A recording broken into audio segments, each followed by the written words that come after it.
2009년 11월 11일 밤 10시경인데요. 다급한 신고가 하나 접수됩니다. 저 여기 전당포인데요. 사람이 피를 흘리고 쓰러져 있는데 누군지 모르겠어요. 어쨌든 빨리 좀 와주세요. 신고한 사람은 길 가던 사람이었을까요? 누가 신고한 거예요? 신고자는 전당포를 관리하던 사설 경비업체 직원이었습니다. 전당포 주인이 오후 7시쯤에 퇴근하는데 퇴근하면서 잠금장치가 작동이 돼야 하는데도 그날따라 잠금장치가 계속 풀려 있었습니다.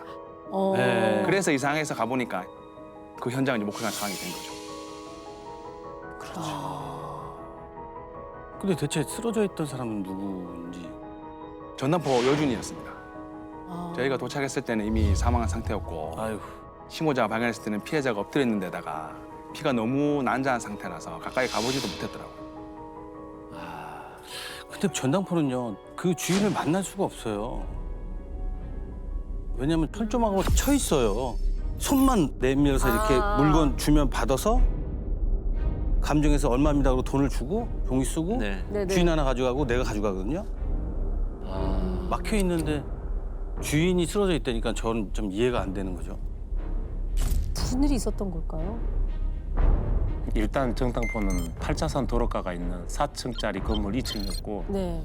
저희가 현장에 도착했을 때 2층 전당포 출입문을 열자마자 피해자가 바로 보인 상태였고 그럴 수 있어요. 왜냐면 들어가면 협소하거든요. 맞아요. 좁아요. 거기. 예. 그러면은 뭐 주인이 나오려다가 아니면 문을 열어주다가 아니면 퇴근하려다가 그러니까 음. 그 순간에 공격을 당했을까요? 당시 퇴근을 준비하고 있었던 건지 머리에 롤을 감고 있었던 상황이었고 피해자는 목이 반쯤 잘라갈 정도로 목 뒤쪽에 상흔이 많이 보였습니다. 그 주변으로 혈흔이 낭자한 상황이었고요. 근데 전당포는 내부에 CCTV가 보통 무조건 있잖아요. 범죄자들이 항상 노리는 곳이니까. CCTV가 찍혀 있을 텐데 그런 건 없었나요? 내부에 CCTV가 없었습니다. 그래서 과학수사팀과 함께 범인이 현장에 남긴 단서를 좀 더 찾아보기로 했고요. 저희 울산서 강력반 형사 50명을 전부 현장으로 불러들였습니다. 근데 동시에 왜 그렇게 많이 출동을 할 수밖에 없었나요? 혈흔이 마르지 않는 상태라 사건이 발생한 지 얼마 안 된 것 같더라고요. 범인이 아직 현장 주변에 있을 수 있고 네. 도망갔더라도 멀리 도망가지 못했을 것 같아서 최대한 많은 인원이 빨리 인근을 수색해야 했습니다. 그러네요. 그러면 현장에서 범인이 남긴 다른 단서는 없었나요? 범인 것으로 추정되는 피 묻은 족적, 금고와 책상에 장가품도 발견됐고요. 물세큰이 있었습니다. 금고를 열려고 시도한 것 같은데 비밀번호를 몰라 금품을 가져가진 못한 것 같습니다. 그리고 책상에 쓸린 핏자국이 있어 뭔가를 가져간 것 같은데 그게 뭔지는 바로 확인이 어려웠습니다. 그리고 피해자의 휴대전화도 현장에서 보이진 않았습니다. 지금까지 나온 상황을 좀 보면 피해자가 발견된 위치 그리고 상흔만 보면 뭔가 이상합니다. 왜냐하면 출입문과 첫째 문 사이가 굉장히 짧아요. 네.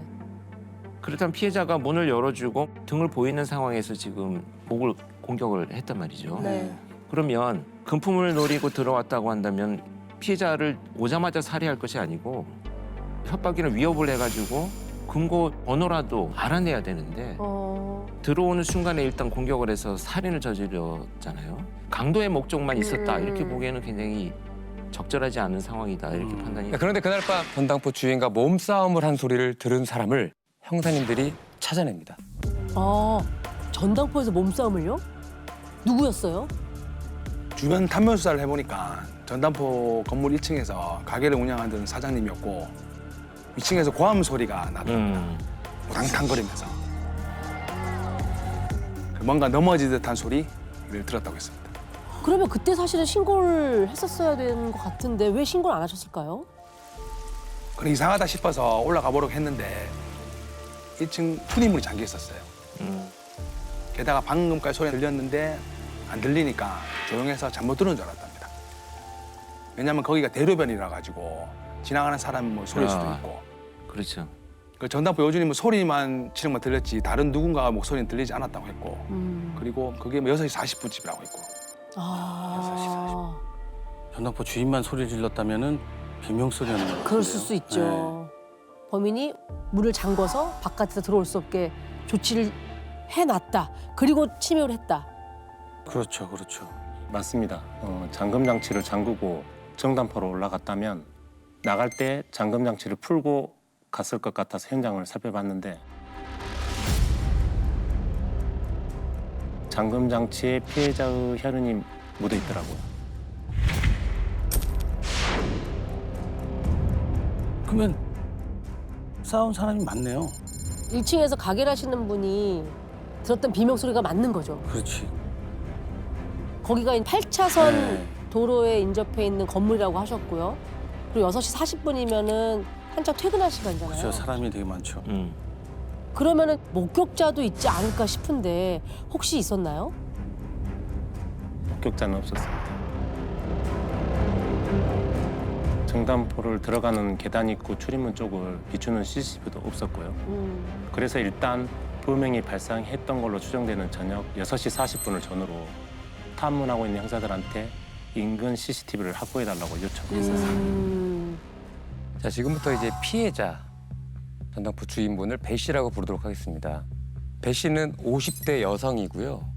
전당포 문을 연 뒤로 하루도 빠짐없이 아침 일찍 출근해서 저녁 7시에 퇴근할 정도로 아주 성실한 분이었다고 해요. 그럼 전당포 주인이 퇴근한 시간을 알고 그 전에 왔을 수도 있겠네요. 그렇죠. 근데 유가족들과 정단포 인근 상인들을 탐문하다가 좀 수상한 얘기를 듣게 됐습니다.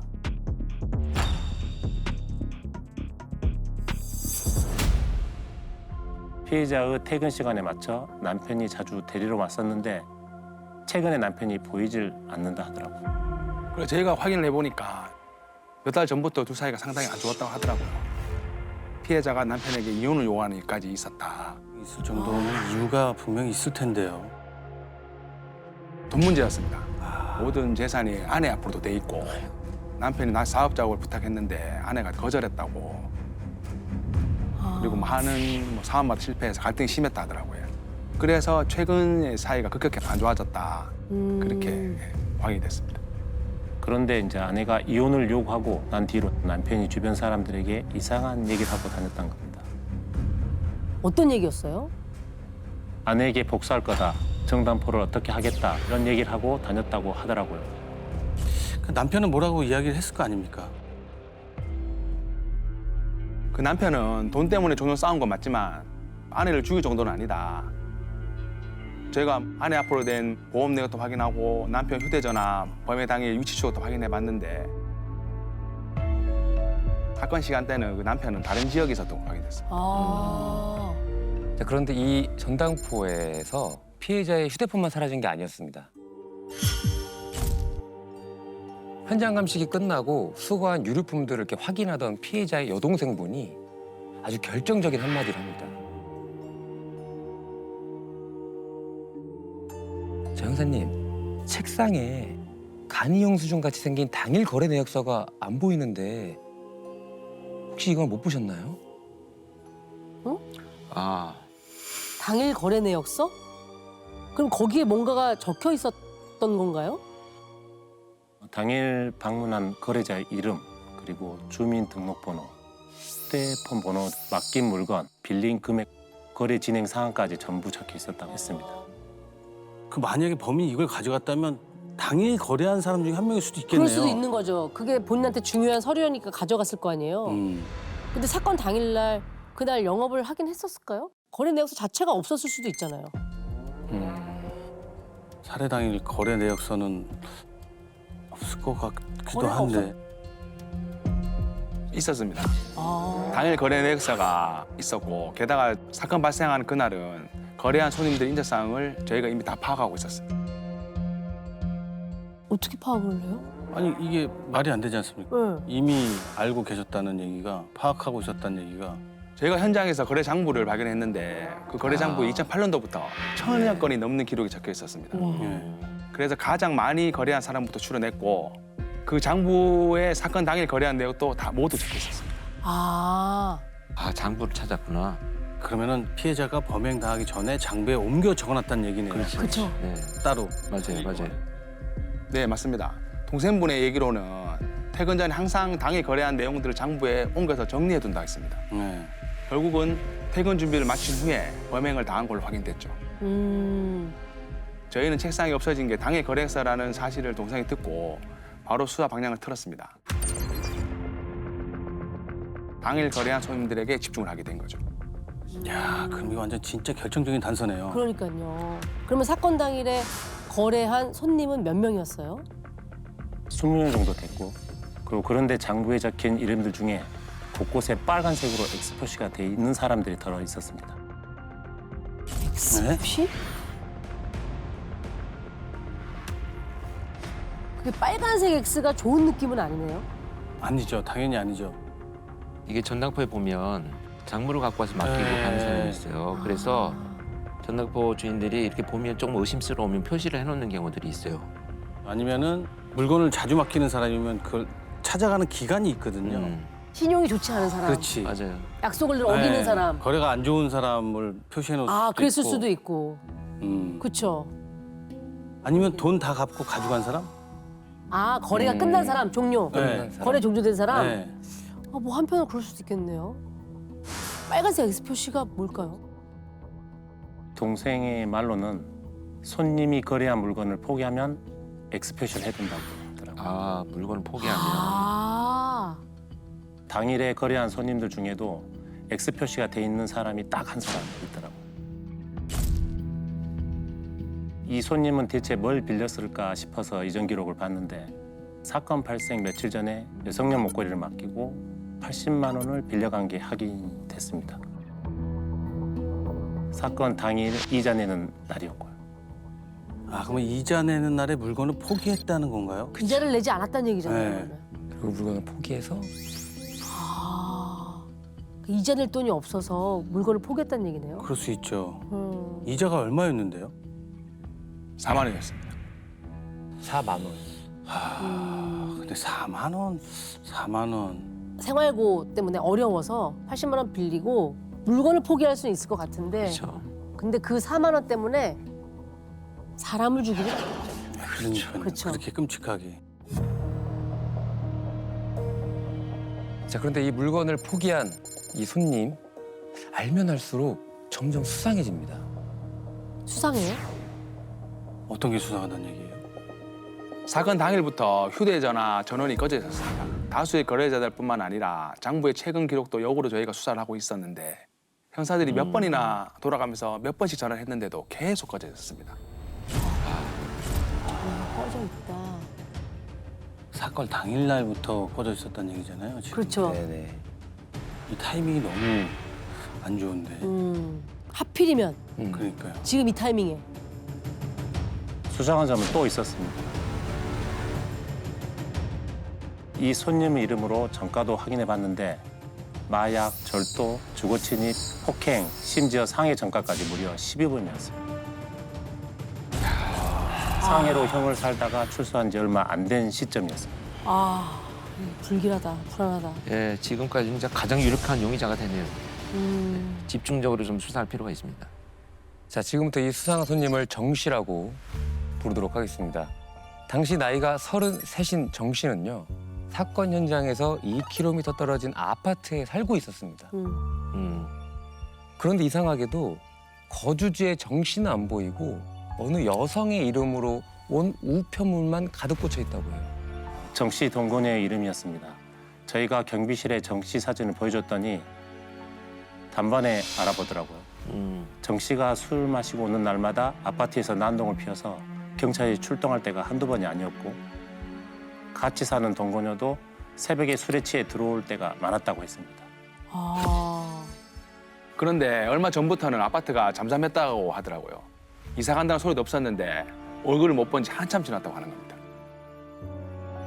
그런데 그때 경비 아저씨가 형사님께 묘한 말을 꺼내는데요. 그 생각해보니까 맞네. 그 며칠 전에 그 일이 있고 두 사람이 안 보이네. 형사님, 그때가 깜깜한 밤이었는데 그 우리 경비실 앞에 오토바이가 끽 하고 갑자기 서더라고. 그러더니 누가 대뜸 창문을 열고 고개를 쓱 들이미는데 그게 정 씨였어. 아니 근데 용변이 얼마나 급했는지는 몰라도 우리가 쓰는 공용 화장실 열쇠를 달라고 하는 거야. 응? 집에도 못 올라갈 정도로 급한가 싶어갖고 일단 뭐 주긴 줬는데 열쇠를 받자마자 화장실로 냅다 달려가더라고. 근데 저기 봐봐요. 저기 보이죠 화장실. 뭔 사다리라도 났나 싶어서 내가 정시를 봤는데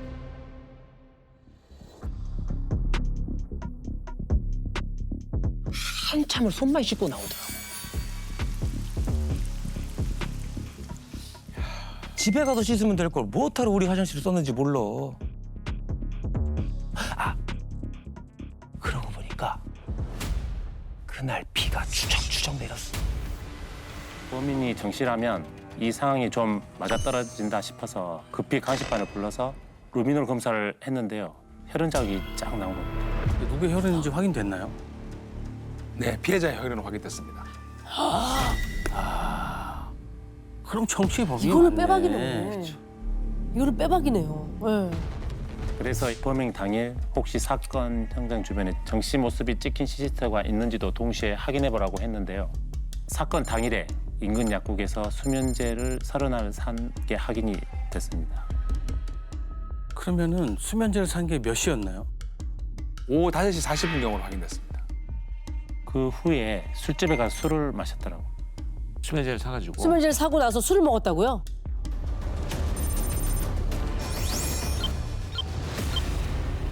마약장과가 있었다고 했잖아요. 네네. 그게 굉장히 좀 마음에 걸리는 게 수면제하고 알코올은 죽음의 칵테일이라고 하거든요. 이게 상승작용을 일으켜가지고 인간의 감정을 조절하는 기능을 차단을 해요. 그래서 굉장히 심각한 문제를 일으킬 가능성이 높아지거든요. 지금 피해자에 대한 공격 행위가 엄청나게 과도하잖아요. 목이 네. 거의 잘릴 정도라고 한다면 수면제와 알코올의 상승작용으로 인해서 영향을 주지 않았을까 이런 의심이 많이 듭니다. 정신을 어디서 찾죠? 혹시 동고녀는 알고 있을지 않을까요? 저희도 일단 그렇게 추정하고 우편물에 있는 여성 이름으로 신원조회를 했는데 울산 유흥관 일대 인근에서 밤마다 나타나는 걸로 확인됐습니다. 유흥가요? 동고녀와 전화를 한 사람들 중 일부가 노래방을 운영하는 사람들이었고 그 여성이 가끔 도우미로 온다는 얘기를 하더라고요. 그래서 확인차 여성의 주민등록증 사진을 들고 가서 업주한테 맞는지 물어봤더니 매일 출근한 건 아니고 일이 있을 때마다 오는 도우미였다 이렇게 말을 했습니다. 그래서 동고녀가 정 씨와 연락을 주고받을 수 있어서 거주지를 확인하려고 퇴근길을 뒤따라 추적을 했는데 주택으로 들어가더라고요. 그 뒤로 이틀을 그 앞에 잠복을 했는데 움직이질 않는 겁니다. 아파트가 아니라 주택으로 들어가요? 어딘데 거길 들어가서 안 나오는 거죠? 그렇죠. 원래 네. 아파트에 살고 있었잖아요. 네. 정 씨랑 같이 있을지도 모른다고 생각하니까 도저히 못 참겠더라고요. 그래서 서로 들어가서 정당포 거래장부를 다시 살펴봤습니다. 당장 집으로 들어간 게 아니라 전담포 거래장부를 살펴보셔요? 정 씨가 이 정당포에 거래를 한 적이 많더라고요. 그럼 동고녀 이름으로도 거래한 기록이 있지 않을까 싶어서 뒤졌는데 1년 전에 거래 내역이 있는 겁니다. 고가 명품 시계를 맡기고 돈을 빌려갔는데 이때도 무슨 일인지 물건을 포기를 했더라고. 근데 그 밑에 가짜라고 적혀 있었어요. 그 순간 이거다 싶은 거죠. 공동 사기범으로 체포영장을 받을 수 있었습니다. 그렇죠. 영장. 들어갈 명분이 되는 거예요. 그렇죠. 사기를 친 거잖아요. 그래서 바로 집으로 쳐들어갔죠. 정 씨는커녕 흔적도 없었습니다. 그래서 일단 동고녀만 체포해서 서로 데려왔습니다. 그럼 동고녀 얘기했을 거 아니에요? 정씨는 어디 있다고 얘기는 안 했나요? 동고녀는 어디에 있는지도 모른다고 했습니다. 아니, 모를 수가 있나요? 비슷한 시기에 동고녀도 아파트에서 나온 것 같은데 잘 살고 있던 멀쩡한 아파트에서 왜 나오겠어요? 자신도 왜 짐을 뺐는지 영문을 모르겠다며 답답해하더라고요. 일이 끝나고 집에 갔는데 갑자기 정 씨가 일자리가 생겨서 서울에 가기로 했다면서 짐을 빼달라고 하더랍니다. 타고 다니던 오토바이도 택배로 붙인다고 해서 그때까지만 해도 며칠은 시간이 있겠지 했는데 다음 눈 떠보니까 정 씨가 짐을 싹 빼고 사라졌답니다. 오토바이도 보이지 않았고요. 그 이후로 아는 언니 집에서 얹혀 사고 있다고 그렇게 말을 했습니다. 그래서 저희가 정 씨 오토바이를 추적해 봐야겠다 싶어서 대형 택배 회사를 뒤졌더니 딱 한 군데 있더라고요. 찾아가서 사건 발생 이후로 오토바이 택배를 보낸 적이 있느냐고 물었더니 기록이 있는 겁니다. 보낸 사람 이름이 정 씨 큰형이었고 배송 기록을 확인해 보니까 서산 지역의 택배 창고로 보냈더라고요. 전화해서 물어보니까 울산에서 올라온 오토바이를 아직 창고에 보관하고 있다는 겁니다. 아무도 안 찾아가서 골치 아프다고 하시면서 오토바이를 확인해 보라고 급히 서산으로 달려갔고 가서 택배 박스를 뜯어보니까 막 세차한 것처럼 오토바이 깨끗한 겁니다. 근데 안장을 열어보니까 검붉은색에 발라붙은 뭔가 딱 보이더라고요. 혈흔? 맞습니다. 혈흔 같아 보였습니다. 그래서 그 관할 경찰서인 서산경찰서 협조 요청을 해서 곧바로 감식등을 불렀는데요. 안장에서 혈흔이 또 쫙 나오더라고요. 그래서 DNA 감식을 맡겼죠. 그래서 DNA 결과는 어떻게 나왔나요? 피해자의 DNA로 발견됐습니다. 야, 사방에 묻히고 다녔구나. 안장에 범행 당시 입었던 옷이나 범행 도구를 넣고 다니다가 무슨 것으로 추정했습니다. 그렇죠. 아, 이건 빼박이죠. 그죠, 완전히 진짜. 그리고 이제 그날 또 비가 왔으니까 같이 스며들었을 수 있지. 그래서 또 흘러내렸나 보다, 네. 오토바이로. 아. 이 피해자의 흔적은 저희가 지금 많이 찾았는데 정작 정 씨의 흔적이 안 보이거든요. 네. 이제 어떡하나요? 울산에 사는 큰형을 불러 참고인 조사를 했습니다. 근데 정 씨 흔적에 대해 전혀 모른다고 하는 겁니다. 어릴 때부터 하도 사고를 많이 쳐서 이제 연락 오는 것조차도 두렵다고 하더라고요. 하도 사장을 해서 오토바이만 붙여줬을 뿐이다. 살인 사건까지 저질렀다는 것을 꿈에도 몰랐다. 그러면서 진정을 내시더라고요. 자, 그로부터 며칠 후에 정 씨의 큰형이 형사님께 다급하게 연락을 해옵니다. 형사님, 방금 저희 집으로 동생이 전화가 왔습니다. 그래서 제가 자수하라고 설득을 했습니다. 다시 전화 준다고 하니까 걱정 마시고 좀만 기다려보세요. 제가 경찰서로 꼭 데리고 가겠습니다. 그래서 저희는 전화를 끊자마자 바로 큰형 집으로 급습을 했습니다. 그때가 사건 발생한 지 한 달이 다 돼가는 시점이라 정 씨가 큰형에게 전화했다는 거는 돈이든 마음이든 다급해졌다는 소리예요. 네. 금방 또 연락이 오든 아니면 또 집에 찾아와 싶어서 달려갔죠. 그렇죠. 뭐 이제 도피 자금도 필요할 수 있고. 그쵸, 그쵸.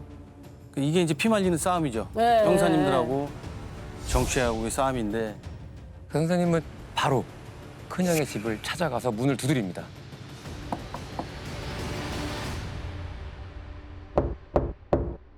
계세요? 경찰입니다. 경찰입니다. 계십니까? 집에 아무도 없었나? 그러게요. 방금 경찰서로 전화를 했던 형이 바로 갔는데 막상 집에 가니까 없는 거예요. 응? 만나러 갔나? 근데 뭔가 느낌이 싸하더라고요. 아, 그래서 그때 급하게 형사들한테 눈짓으로 도주로부터 막으라고 했죠.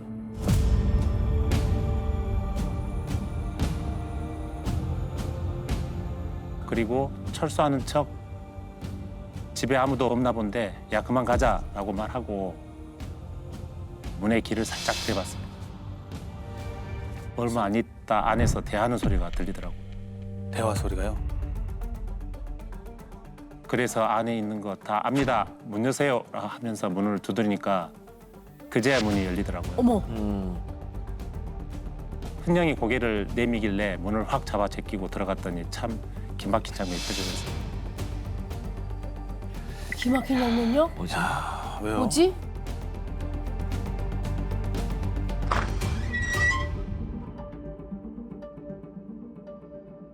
거실에서 가족들이 밥을 먹고 있었는데 에? 그 자리에 어머니랑 큰형 가족 정 씨 동거녀까지 앉아 있더라고요. 이야, 아내는 잔치였군요. 밥을 먹고 있어요? 태평하게? 저기 동고녀. 아니 그 형은 전화해서 동고녀는 모른다고 그랬고. 정 씨 행적에 대해 전혀 모른다고 하는 겁니다. 동고녀는 어디에 있는지도 모른다고 했습니다. 야, 그냥 집에서 같이 밥을 먹고 있었다고요? 이거는 뭐 야, 근데 밥상을 쭉 보니까 밥그릇이 거기에 있는 사람들보다 딱 하나가 더 있더라고요. 설마. 그래서 집을 싹 뒤졌죠. 그러니까 이 형의 전화는 수사팀을 안심시켜 놓는 거예요. 시간을 확보하느라고. 벌라고. 그거 자수할 테니까 더 이상 추적하지 마라. 그 사이에 도주를 시킬 수도 있었던 거네요? 예. 어머. 어떤 의도에든 있었겠죠. 시간을 지어나는. 그래서 어떻게 됐어요? 그랬더니 작은 방 안쪽 베란다를 뒤진 형사가 여기입니다 하고 소리를 치더라고요. 그래서 가보니까 베란다 창고가 하나 있었는데 거기에 정 씨가 숨어 있었어요. 그러니까 저기 숨어 있었구나. 딱 체포했을 때 상황은 어땠어요? 수갑을 꺼내니까 알아서 손을 내밀더라고요. 그래서 순순히 인정을 하려나 했는데 죽일 생각까지는 없었다며 억울하다고 하더라고요. 아이고. 무슨 말이야. 뭐 뻔한 레퍼토리죠 뭐. 죽일 의도가 없는데 어떻게 사람 목이 반쯤 잘려가는 정도로 그렇게 잔인하게 말도 안 살해돼. 되죠. 말도 안 되는 거지. 본인은 들킬까 봐 장갑까지 꼈잖아요. 아니 이유가 있을 거 아니에요. 도대체 왜 그랬다는 겁니까? 사건 발생 전날에도 이자를 못 냈고 사건 당일에도 이자를 못 낸 상황에 처하자 피해자가 맡긴 목걸이를 포기하라고 했답니다. 마지막으로 사정이나 한번 해보자 싶어서 계단에서 전당포 주인이 나올 때를 기다리고 있었다고 했습니다. 그러다 전당포를 나오는 주인을 보자마자 아주머니 하고 불렀는데 주인이 급하게 안으로 들어가더니 칼을 들고 나와서 자기를 위협하더랍니다. 그걸 말리다가 우발적으로 살해했다고 주장을 했습니다. 아유, 뭐야 무슨 소설이야 이게. 말도 안 되는 사람 같았어. 아주머니 그런데 갑자기 아주머니 왜 왔어요? 이러고 칼을 들었다고요? 말도 안 되지. 말이 안 되잖아. 너무 이상하지 않아요 시나리오가? 사정하러 갔다는 사람이 문을 왜 잠굽니까? 말 같지도 않은 소리 하고 있어. 야 세상 사람 짱구라나 이게. 그래서 퇴근 시간까지 기다렸다는 게 말이 안 되는 거죠. 말이 안 되는 거죠. 말이 돼야지 이게. 야 지나가던 개가 침 뱉겠다 이거 진짜. 말도 안 되니까. 말 같은 소리지. 저희도 조금 당황스러웠습니다. 그게 말이 되냐? 아니 진짜 이 뭐 무슨 나는 헛웃음이 나올 정도로 말이 안 되니까. 진짜 어이가 없다. 어이가 어이가 없죠. 없어. 이렇게 되면은 당일 거래 내역서하고 피해자의 휴대전화만 가져간 건 아닐 것 같아요. 그렇죠. 맞습니다.